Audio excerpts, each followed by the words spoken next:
In this news roundup for the week on 23rd of December 2022, Vladimir Putin makes a startling statement after Ukraine's Zelensky makes an appearance in the United States.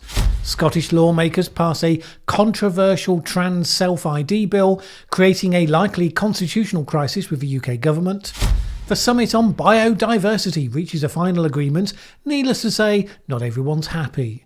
And in this week's Short Thought, I reflect on how we should rediscover the value of old ceremonies. My name is Mallen Baker. This is the Mallen Baker Show. On Thursday this week, Russian President Vladimir Putin said this: "Our goal is not to spin the flywheel of military conflict, but on the contrary, to end this war." Not much different to any of his other pronouncements, you might think, but commentators quickly picked up on his choice of words, because this seems to have been the first time that Putin used the word war to describe what's happening in Ukraine. Not special military operation, but war. Now, does the change in terminology really matter that much? Well, I don't know, but rather a lot of Russian citizens have ended up in jail for using that word to describe what's going on. And it was an important enough distinction for the state to do that, suggesting that such a word constituted the sort of fake information that should earn you a stay in prison of up to 15 years. So those people might think that even if this was just a slip of the tongue, it's kind of an important one. All of this was following, of course, the very high-profile visit to the United States of Ukraine's President Zelensky, his first foreign trip since the war began. He flew in as the US agreed to give sizable billions more in military aid, including Patriot defensive missile systems. Now, one thing I didn't know, you'd think you could name a weapons system Patriot and the name would stand for itself, but no, it's actually an acronym. It stands for Phased Array Tracking Radar for Intercept on Target. What a lucky fluke that such a totally non-contrived phrase happened to spell the word patriot. But I digress. The majority greeted Zelensky as a hero. His speech was likened to that given to Congress by Winston Churchill during the Second World War. A significant and vocal subset of the Republican Party took the occasion to be more sceptical, all pretty much as you would expect. Nothing new or unexpected really happened during this trip. The fact the visit was deemed necessary, though, underpins the realisation by the Ukrainians that American support is crucial to the next stage of the war, needs to be actively nurtured and shored up because nothing is guaranteed. Of course, it served another purpose as well, because these moments are paid close attention to by your own people, seeing their leader speaking to the US Congress and saying, "Against all odds and doom and gloom scenarios, Ukraine didn't fall. Ukraine is alive and kicking." And seeing him receiving a hero's welcome, this is a reminder to people who are suffering that they are seen outside the country. And they are supported. Such messages make a huge difference at the most difficult times. Now, sat in your comfortable home, it's easy to be cynical, but for people literally in the trenches and without power in the routinely harsh Ukrainian winter, well, that's a beacon of hope. In the US, it was at least a day's distraction from the plodding polarisation of daily politics. The House January the 6th committee produced its final report, unsurprisingly recommending that Trump be held criminally accountable and that the consequence is that he should be barred from holding office again. Now, the committee has no power to litigate, of course, so it's an open question whether its stated desires will turn into reality. Not all the cases they put forward are as legally strong as they might hope or think that they are. And we also saw the release of Trump's tax returns, about which the media made as much fuss as they could, given that they didn't really contain anything we hadn't already pretty much surmised. While they were doing that, they were steadfastly ignoring mentioning the ongoing release of files from Twitter, showing, for instance, that the FBI had had a continual dialogue with the company about content they might consider broke their rules. Now, there might be a debate to be had about those disclosures. The journalists reporting them held that it showed a major degree of FBI collusion in suppressing political stories during the course of an election, remember, to the degree where the FBI paid Twitter millions of dollars. The FBI, however, responded, decrying the publication as fueling conspiracy theories. It said that they didn't give Twitter employees specific instructions relating to content, that they focused on the activities of foreign actors, not on the content or the narrative. And they said the multi-million-dollar payment was a reimbursement for the reasonable costs and expenses associated with their response to a legal process for complying with their legal requests and a standard procedure. All very legal. Now, the FBI response may be 100% correct, but you'd think the disclosure and the fact the FBI had responded, all of that is kind of in the public interest, isn't it? So you'd think it would be reported. If you search on the Twitter files, the only mainstream media articles that appear in the first few results are opinion pieces, rubbishing them, which at least is something. But you would expect to see such opinion pieces alongside news reports, not instead of them.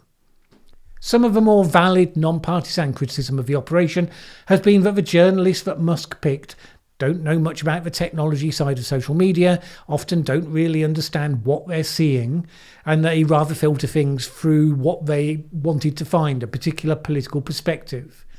Tech Dirt, for instance, had a piece suggesting that the real revelation from the Twitter files, which came only with the 8th tranche, was that the Pentagon was operating its own secret accounts, the purpose of which was to amplify messages, to spread propaganda, in other words. And while early on these were acknowledged as connected to the US government, later that was hidden from view, while those accounts continued to be internally whitelisted so that egregious behaviour wouldn't be flagged to moderators. Neither the Pentagon nor Twitter ended up coming out of that revelation with distinction, and if mainstream journalists were doing their job, you would expect a few headlines justifiably being made about that. But anything that puts Elon Musk in the role of a whistleblower in a positive way doesn't fit the current zeitgeist, and it's really rather instructive to see how subjectively those editorial decisions are being made. In the meantime, of course, Musk has held a poll on whether he should quit, being told by all those lefty liberals that people always said were the majority on Twitter that yes, he should. And now he said that he will hand the job over when he finds someone dumb enough to do it. Weirdly, that process effortlessly made headlines. Meantime, Scotland this week passed a controversial gender self-identification bill which moves one part of the UK significantly out of alignment with the rest in terms of how it does or doesn't recognise someone as being the opposite to their birth sex. The bill, which has been championed in the face of some resistance by First Minister Nicola Sturgeon, means that anyone over the age of 16 will be able to change their legally recognised sex simply by signing a declaration, having lived for 3 months as their chosen gender, or 6 months for those who are 16 or 17 years old. The UK government requires a diagnosis of gender dysphoria and for the person to have lived as their chosen gender for 2 years.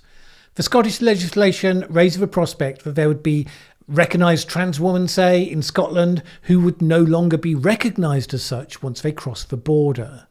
That assumes that the UK will refuse to recognise Scottish gender recognition certificates as they don't match the requirements of their own equivalents. Members of Sturgeon's own SNP party came out against the bill, this in a party where disloyalty is treated with less forgiveness than most.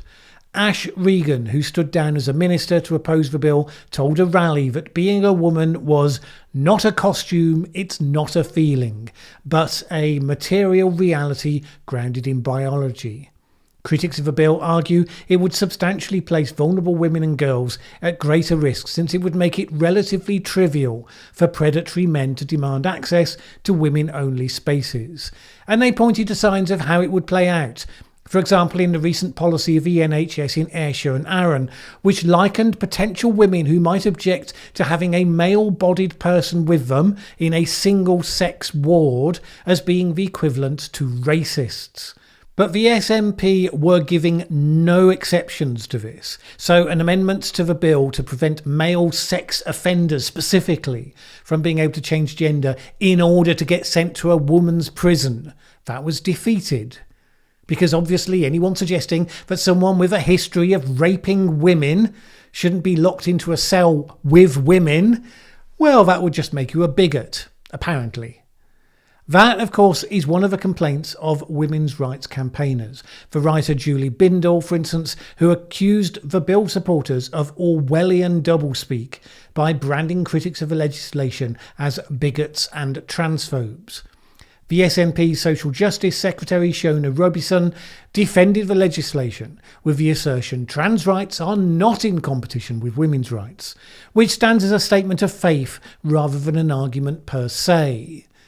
One thing that emerged from the debate is that there is no monitoring of the impact of the measures on women. If you're not going to record whether there's a negative impact, then you have no data upon which to make such assertions. The SNP, along with the Greens, Labour and Liberal Democrats, pushed the bill through in the face of opposition from the public generally. A poll reported last week showed 55% of the public opposed the bill, with just 23% in support. A Times online poll found 99% opposed the idea that sex offenders should be able to get a gender certificate. Polls also suggest that since the failure of the SNP's bid to get another referendum on independence, the SNP has declined in both Westminster and Holyrood voting intentions.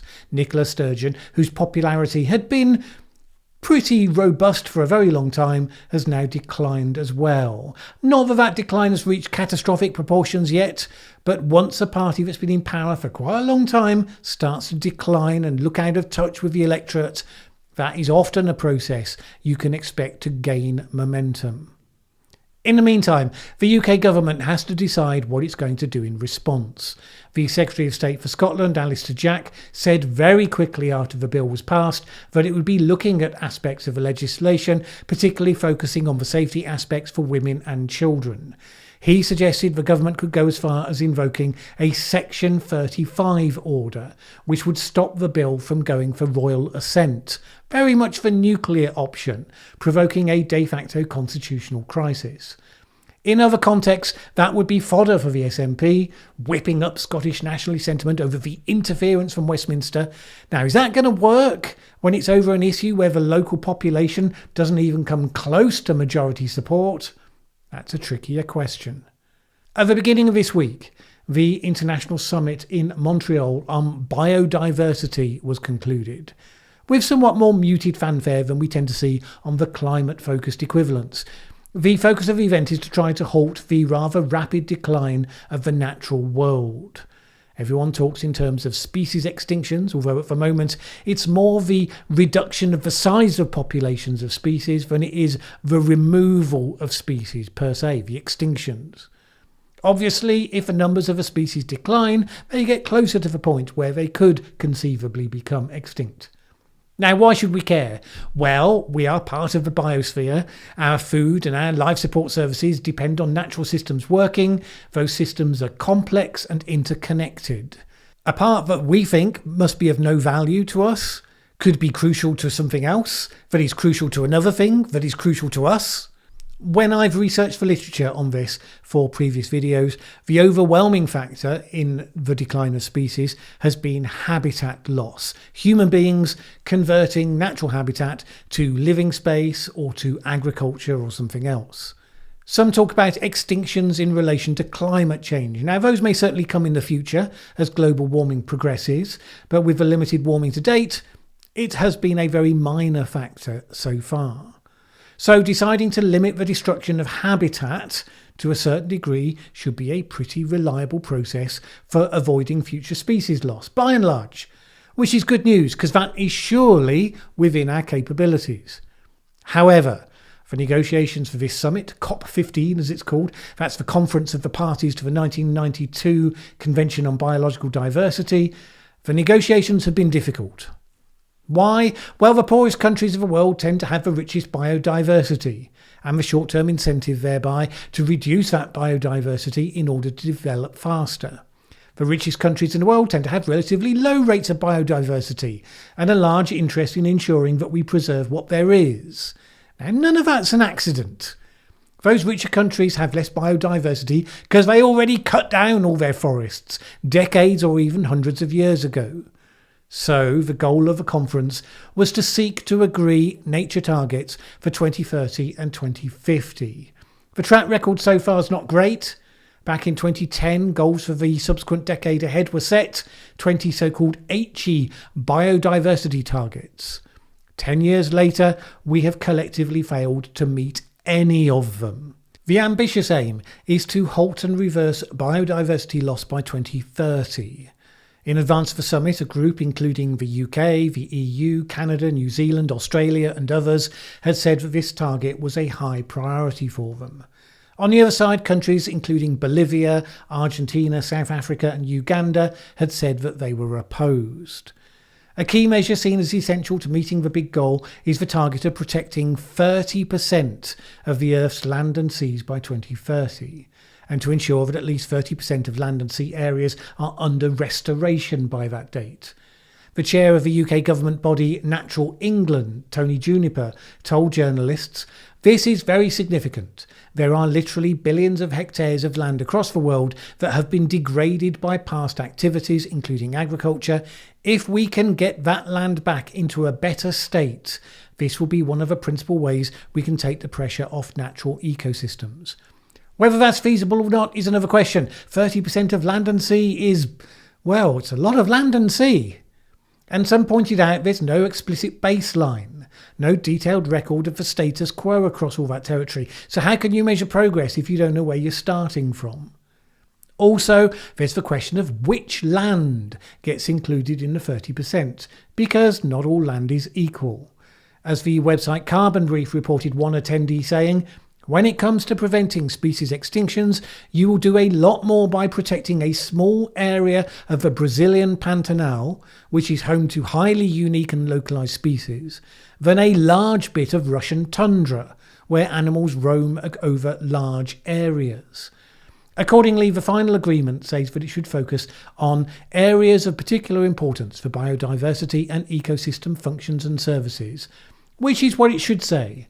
But the devil will be in the details, as always. And also, as always with these events, the real contentious focus came around money. If the high proportion of the burden is to fall on countries with the most biodiverse rich areas, then inevitably they want the richer nations, the ones, remember, who are most keen on the ambitious targets, to pay a significant part of the bill, or at least someone other than themselves. This aspiration was not as fully represented in the final agreement as many wanted. For instance, the demand that there should be a functioning global biodiversity fund by the end of the conference was not met. The agreement hopes to mobilise at least $200 billion per year by 2030 from all sources: domestic, international, public, private. Such hopes have been slow to emerge in the climate COP process. I don't think you're unduly cynical if you expect that will be at least the case here as well. One estimate by the Paulson Institute put the cost of delivering on biodiversity stability at $700 billion per year. Even if we look sceptically at the assumptions that went into that figure, it does nevertheless highlight that there's likely a significant gulf between the worthy targets and the actual delivery. In any case, the event did eventually conclude with an agreement, many more details than I can include here. The majority welcomed it as flawed, but with relief that an agreement was reached at all, and that's how it rests. You'll be aware that some campaigners get very excited in this area and talk about how we are in the middle of the, quote, the sixth mass extinction. The first 5 of those were truly awful events in the planet's history, where something changed quickly in the planet's climate, often because of huge volcanic activity, and the changes wiped out a large percentage of all life on the planet.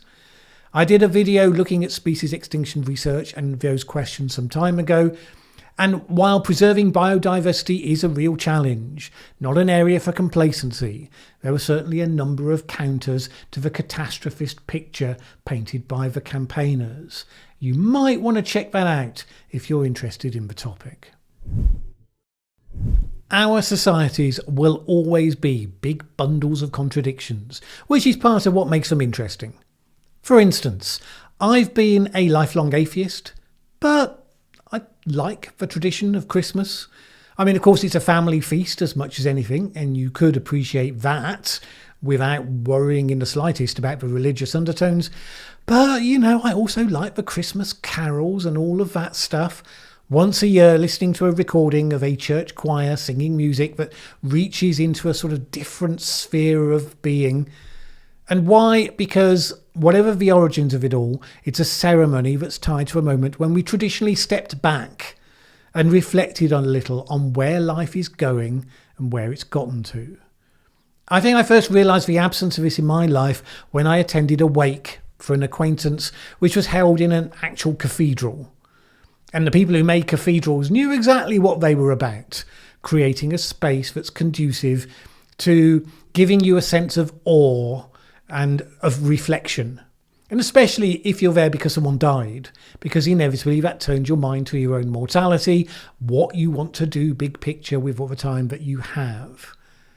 Seemed to me you shouldn't have to believe in anything specific to recognise that we benefit from some time where we're encouraged to think and reflect about something a bit more profound than what's gone viral on social media this week. Older societies have always made that time, and largely that's something that we've allowed to drift away. Now, we can create that time for ourselves, personal traditions around, for example, birthdays or whatever. Or we can just value those ceremonies that we do still have, the remnants of more thoughtful times, like Christmas. And if we can find ways to imbue them with the opportunity to pause and reflect, then all the better. Because after all, you need something to stand as a counterweight to the orgy of consumption side of it, after all. All right. My best wishes go to all of you in the run-up to Christmas, especially to those of you in parts of the US and Canada currently most being affected by the astonishing Arctic storm that is hitting there right now.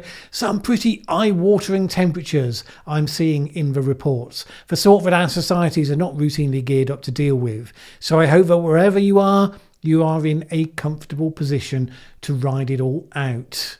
If you think there might be people near to you who aren't, and you're in a position and frame of mind to help them out, good luck with that as well.